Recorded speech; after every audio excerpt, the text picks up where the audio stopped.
আসসালামু আলাইকুম।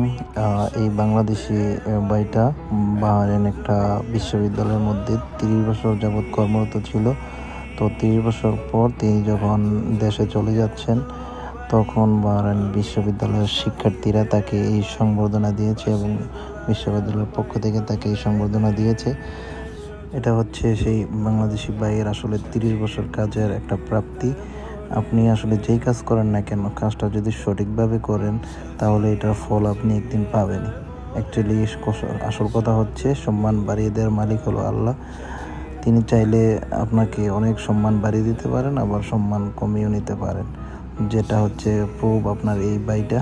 তিনি আসলে এই বিশ্ববিদ্যালয়ের পক্ষ থেকে এবং ছাত্রদের পক্ষ থেকে বিশাল বড় একটা সম্মাননা পেলেন। আসলে এইগুলো দেখলে মন ভরে যায়। নিচের আবেগ অনুভূতিগুলো ধরে রাখা যায় না।